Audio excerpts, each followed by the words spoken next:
For decades, Bob Barker was the golden voice of daytime television, America's favorite host with a signature smile and a catchphrase that became legend. But behind the flashing lights of The Price is Right, a darker truth was quietly unfolding.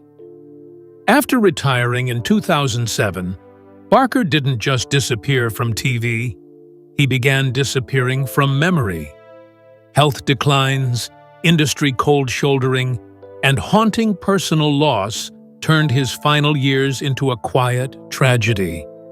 Now, long after the applause has faded, we uncover the silent battles, forgotten honors, and the final gift that revealed who Bob Barker really was when the cameras stopped rolling. The day the microphone went silent. In June 2007, Bob Barker stepped onto the stage of The Price is Right for the final time. After 35 groundbreaking years as host, the show's set buzzed with celebration. But those behind the scenes knew something wasn't right. Bob's timing was off. His smile, though intact, didn't reach his eyes. Longtime staffers whispered about his diminishing stamina and momentary lapses. For the first time in decades, Bob was showing signs of being mortal. Rumors swirled. Had Bob truly chosen retirement? Or had CBS executives urged him to leave before fans noticed the cracks? No one would say it out loud, but some believed producers were worried his legendary presence might dim and take the ratings with it. Despite his usual grace, Bob struggled with the final tapings. His voice faltered. Lines were forgotten. "It's just age," he reportedly said with a wink. But privately, he confided in one close friend, "I'm not ready." Bob's final sign-off on June 15, 2007, delivered with his trademark warmth. Help control the pet population. Have your pets spayed or neutered. Felt different this time. It wasn't just a public service announcement. It was a coded farewell from a man who'd spent over 3 decades in America's living rooms. With the applause fading and cameras shutting down, Bob Barker stepped out of the spotlight. But he didn't walk into comfort. Instead, he entered a quieter, more uncertain chapter. One that the world would never fully see. Gone was the studio's rhythm, the excitement of contestants, the familiar red tie. And in its place, silence. A silence that would stretch across years and slowly reveal the hidden toll of saying goodbye to a life's purpose. A private goodbye to a public life. Retirement wasn't kind to Bob Barker. After the final curtain fell in 2007, he declined public appearances, rejected press interviews, and became increasingly reclusive. For someone who had spent 50 years in broadcasting, the sudden stillness was deafening. Friends say he withdrew more each month, filling his days with routine walks and old movie marathons, but little else. Some point to the long shadow of Dorothy Jo, his late wife and soulmate, who passed in 1981 after a brief battle with lung cancer. Bob never remarried. "She was the love of my life," he told People magazine in a rare 2009 interview. With no show to distract him and no Dorothy Jo to come home to, Bob's grief resurfaced in devastating waves. Caretakers say he'd sometimes speak to her out loud, asking if she was ready for dinner or if she'd fed the cats. He received multiple invitations for cameo appearances and specials, one from CBS in 2012, another for a game show reunion in 2015. Each time, he politely declined. "The time has passed," he'd say. But insiders revealed another truth. Bob feared fans wouldn't recognize him, that they'd see the frailty, not the legend. He wanted to be remembered at his peak, not seen unraveling in slow motion. For most celebrities, retirement is a retreat. But for Bob Barker, it was an exile. The very stage that once gave him purpose now loomed like a memory he couldn't relive. He wasn't just leaving television, he was letting go of the last tether to his identity. But even as he slipped from public view, the ripples of his departure continued backstage, and behind the cameras, tensions had already begun to simmer. Quiet feuds behind the curtain. To the public, Bob's retirement was celebrated with parades of praise and nostalgia. But insiders tell a different story.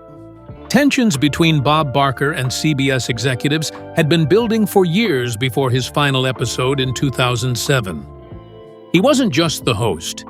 He had strong opinions on production, casting, and even the show's tone.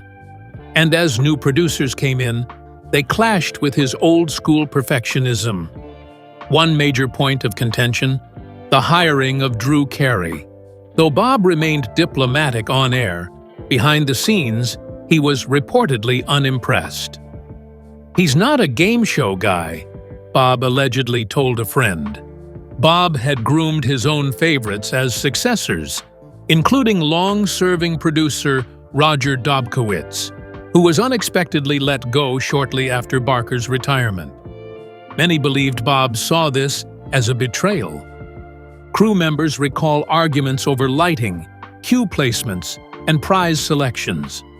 Bob, who had once reviewed every script and camera angle, was quietly pushed out of those decisions in his final year.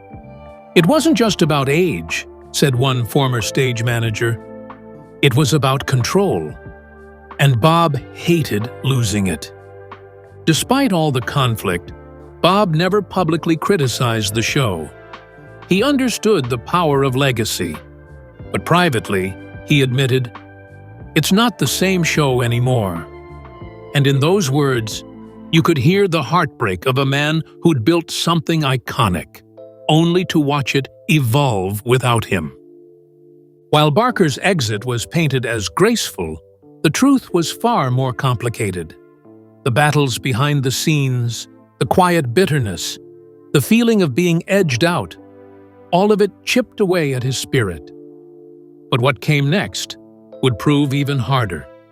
Because as the industry moved on, Bob's body and mind began to betray him in ways no audience would ever see.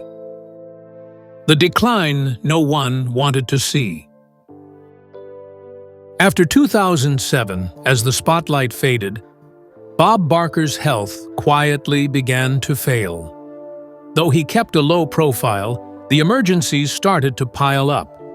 In October 2015, he fell outside his Los Angeles home, striking his head and injuring his knee.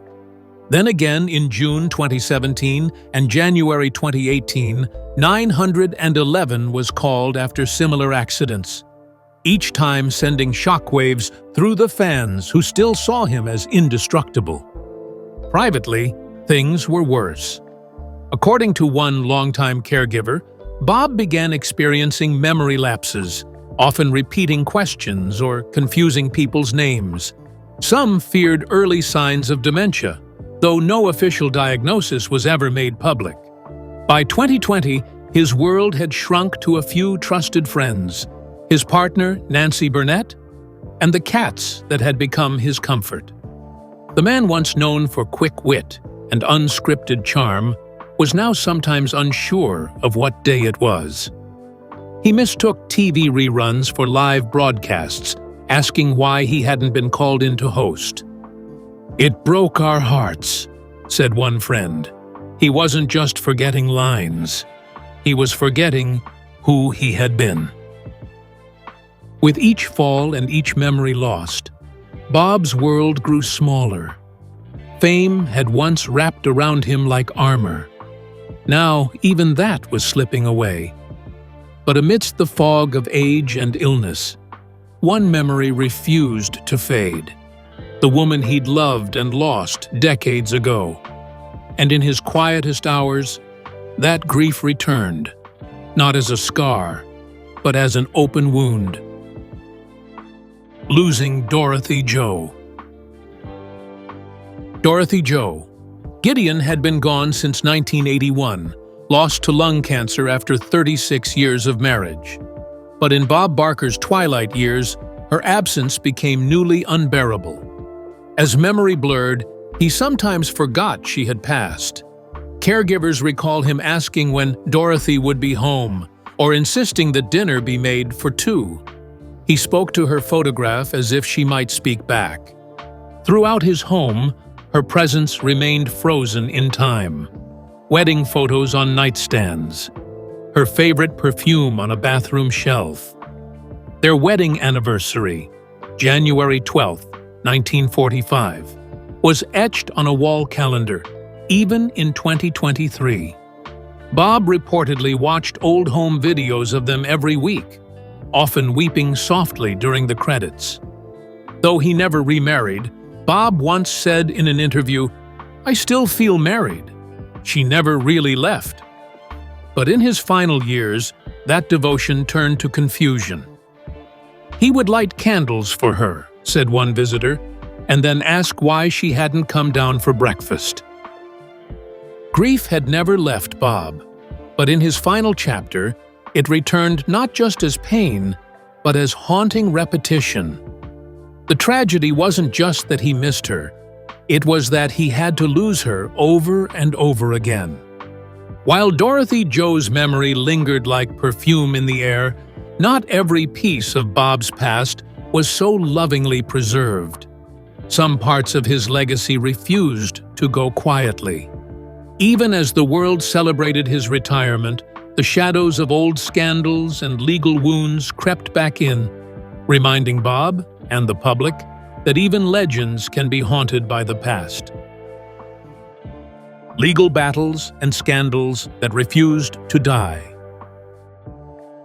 In the 1990s, Bob Barker's pristine public image was shaken by a series of lawsuits from former Price is Right models. The most infamous came in 1994, when Diane Parkinson filed a sexual harassment suit against him. Though she eventually withdrew the case, the damage was done. Barker admitted to a consensual relationship, but denied any coercion. The show moved on. So did the headlines. But Bob didn't.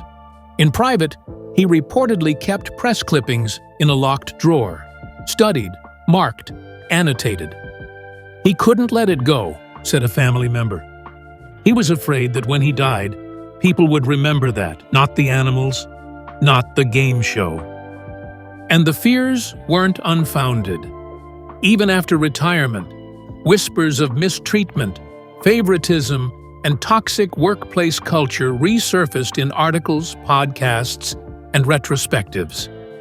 Bob never publicly addressed them again, but behind closed doors he expressed regret, not necessarily for what happened, but for how it rewrote his narrative. By 2015, the lawsuits were largely forgotten by the general public. But Bob never stopped fearing that his obituary would begin with scandal. He worked his whole life to be loved, said a friend. And he died afraid that he wouldn't be. The game show cameras stopped rolling. The lawsuits faded. But Bob Barker's internal battles raged on. Between fading memories and fractured legacies, it seemed the man who once commanded a billion-dollar franchise might quietly vanish into obscurity. But in one final act, planned in secret, shared only after his death, Bob made sure the world would know who he really was and what mattered most to him. A billion-dollar show. A man forgotten. By the time Bob Barker taped his final The Price is Right episode on June 6, 2007, the show had grown into a daytime empire, pulling in millions of viewers daily and generating over $1 billion in advertising revenue over the decades. It was, quite literally, one of the most profitable shows in television history. But for the man who built it, brick by brick, moment by moment, the goodbye felt more like a quiet exile than a grand send-off. When Drew Carey stepped in as a host, CBS made a decision: reinvent the show for a new era. Gone were some of Bob's classic trademarks. The tone became looser, the pacing faster, and new games were introduced. The set was revamped. The credits stopped naming him. The show Bob had molded for 35 years was now marching on, without him. Friends say Bob watched the new episodes religiously at first. He'd comment on the games, the pacing, one said. He couldn't help it. It was still his show in his mind. But as time passed, the smiles turned to silence. He'd turn it off, or say, "They're making it too silly." It hurt him, but he didn't complain publicly. In 2013, during the show's 8,000th episode, there was no grand tribute to Barker. It wasn't until 2021, in a brief pre-recorded appearance for the show's 50th anniversary, that Bob's face returned to the screen. Even then, it was fleeting. A nod to the past, not a celebration of it. The deeper tragedy? The man who had become a fixture in American homes, who had shaped the very identity of The Price is Right, was slowly being erased from its DNA. Bob Barker didn't fight the erasure. He didn't write a tell-all or demand recognition. He did what he always did, retreated into privacy, holding his cards close. But in that silence, another story was unfolding. One not about what he said, but what he chose never to say. And in those final years, it became clear. Some legacies aren't forgotten.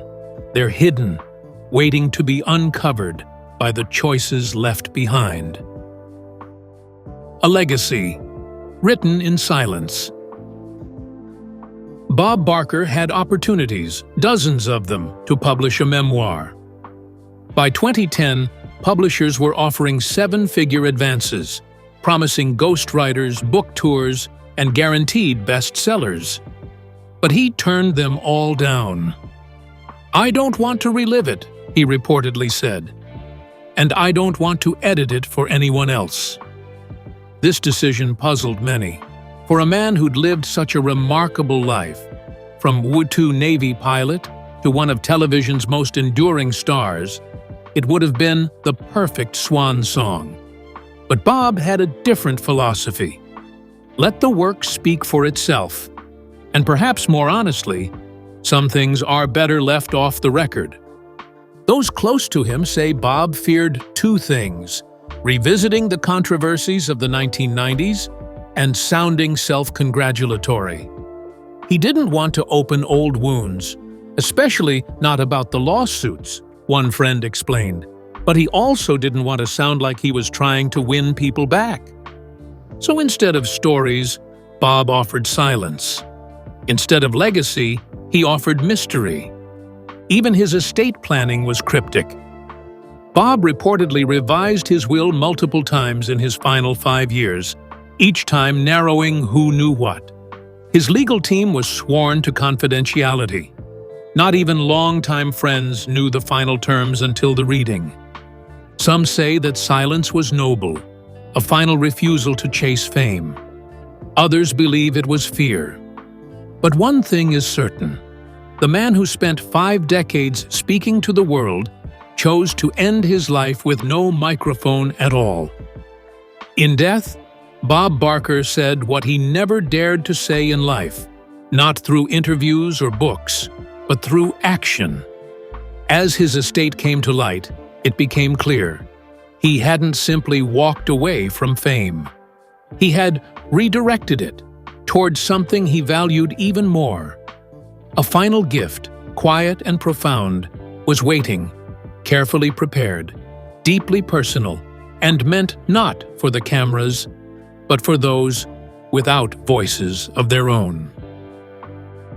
One final gift the world never expected. When Bob Barker's will was made public following his death on August 26, 2023, headlines expected something routine: money for family, perhaps a donation to a TV museum, or a scholarship in his name. What they found instead stunned even longtime fans. Nearly 90% of Bob's reported $100 million estate was allocated to animal rights and environmental causes. The largest single beneficiary was a private foundation dedicated to rescuing animals used in laboratory testing, one that Bob and his late wife, Dorothy Jo, had supported privately for years. Other recipients included PETA, United Activists for Animal Rights, and wildlife sanctuaries across California and Oregon. The will also included a note instructing that some of the funds be used to end animal suffering in media and science. A quiet nod to Bob's long-standing belief that animals had no business in showbiz or science labs. Family members were reportedly shocked but not surprised. His longtime partner, Nancy Burnett, confirmed that Bob had been revising the will in secret for years, ensuring it aligned with Dorothy Jo's values. This was their shared legacy, she said. He didn't want a statue. He wanted change. One clause in his will even instructed that no museum be built in his name. Instead, the money was to be used for mobile vet clinics in underserved areas. The message was clear. Bob Barker didn't want to be remembered. He wanted to make a difference. In the end, Bob Barker gave the world what it needed most. Not another celebrity memoir or farewell tour, but a legacy of quiet conviction. Still, one final mystery lingered: how he spent his very last days away from the lights, the stage, and the noise. It wasn't the farewell the world expected, but it was the one Bob had chosen all along. The farewell no one saw. Bob Barker died peacefully in his Hollywood Hills home on August 26, 2023, just 4 months shy of his 100th birthday. The official cause of death was listed as natural causes, but those close to him say it was more than just biology. It was weariness, a slow surrender after years of quiet decline. He spent his final weeks surrounded by caregivers, cats, and a rotating circle of loved ones. His partner, Nancy, described those days as soft and sad, filled with old TV reruns, photo albums, and candlelit dinners for one. He still said goodnight to Dorothy, she said. True to form, Bob had made it clear: no funeral, no spectacle, no red carpet farewell. His remains were cremated, and his ashes scattered in a private ceremony attended by fewer than 15 people. His gravestone is modest, bearing only the words, Bob Barker, broadcaster, advocate, partner. But perhaps the most haunting detail comes from his final days.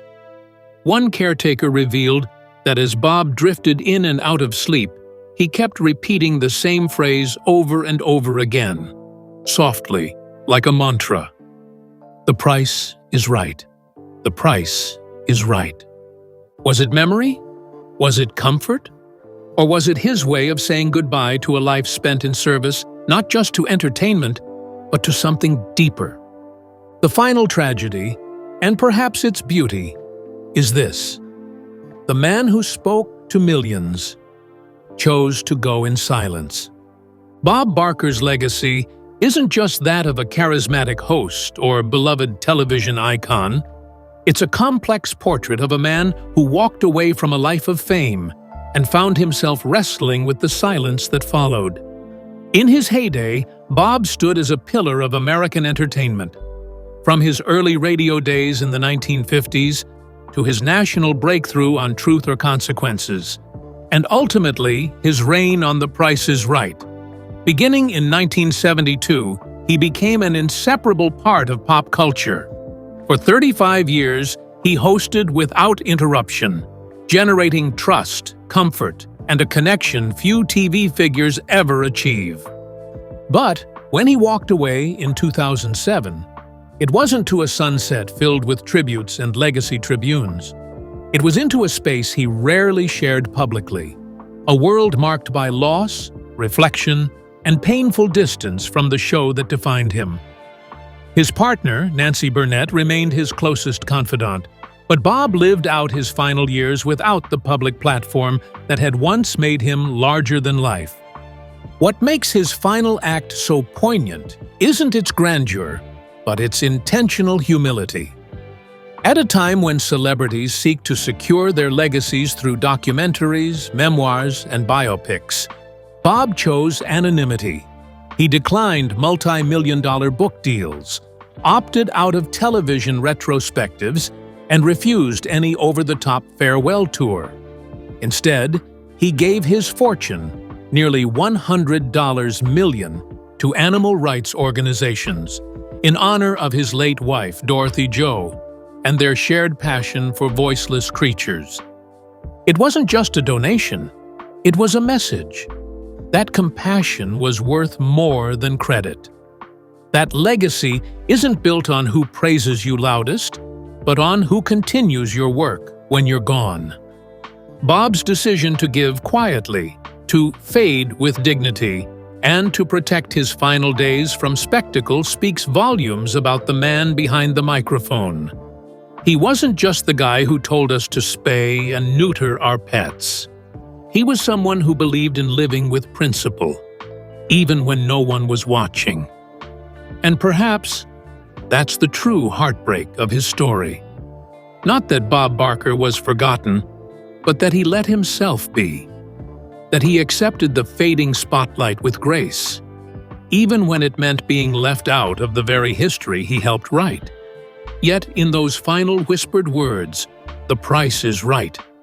There is no bitterness, no regret, only peace. It's a poetic farewell from a man who gave his life to making others smile, who bore the weight of scandal, aging, and loss with quiet resilience, who chose to make his exit not with a bang, but with a gift. In the end, Bob Barker didn't need the credits to roll in his honor. His final years may have been hidden, but now the world can finally see them for what they truly were. A reminder that even legends fade, but they don't vanish. They echo in kindness, in courage, and in the causes they carry to the finish line. Because Bob Barker didn't just want to be remembered, he wanted to matter. And in that, he got the final word.